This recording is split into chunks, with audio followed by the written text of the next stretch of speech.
New ইয়র্কের রাস্তায় হাঁটলে আপনি কি বুঝতে পারবেন কোন চা বেশি জনপ্রিয়? কলকাতার কাটিং চা নাকি ঢাকার টং চা? আজ সেই প্রশ্নের উত্তরই খুঁজব।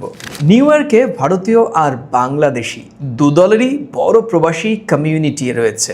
জ্যাকসন হাইটস, জামাইকা, ব্রকলিনে গিয়ে দেখবেন ছোট ছোট দোকানে গরম ধোঁয়া ওঠা চায়ের কাপে ভিড় জমেছে।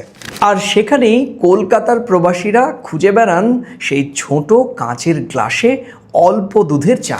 আর অন্যদিকে বাংলাদেশি প্রবাসীরা খোঁজেন ঢাকার বিখ্যাত টং চা, যেখানে চিনি একটু বেশি আর সেই খাসা ফ্লেভার আলাদা করে চিনিয়ে দেয় সবাইকে। এটি ঢাকার টং চা। নিউ ইয়র্কের জনপ্রিয় কিছু ক্যাফেতে এখন দুই সংস্কৃতির মিশ্রণই দেখা যায়। মশলা চা লিখে বিক্রি হচ্ছে কলকাতার ধাঁচের চা, আবার টংটি লিখে দারুণ ভিড় জমছে বাংলাদেশিদের চায়ের দোকানও। আশ্চর্যের বিষয় হলো আমেরিকাতেও এখন এই দুই ধাঁচের চা খেয়ে মুগ্ধ হচ্ছেন দুই দেশের প্রবাসী বাঙালিরাই। কেউ বলেন মশলার স্বাদ দারুণ, আবার কেউ ঢাকার চা খেয়ে তৃপ্তির ঠেকুর তোলেন, বলেন দিস ইজ রিয়েল স্ট্রিট টি। তাহলে নিউ ইয়র্কে কোনটা বেশি জনপ্রিয়?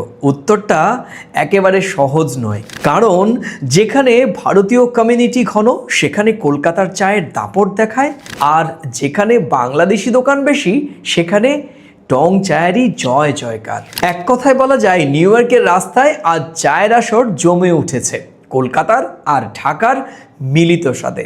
আপনি যদি নিউ ইয়র্কে থাকেন তবে আপনি বলবেন আপনার কাপের চা কোনটা, কলকাতার না ঢাকার? উত্তরটা লিখে জানাতে ভুলবেন না কিন্তু। আবার দেখা হবে, টাটা। ততক্ষণ ভালো থাকুন, সুস্থ থাকুন, চায়ের সঙ্গে থাকুন, আমার সঙ্গে থাকুন।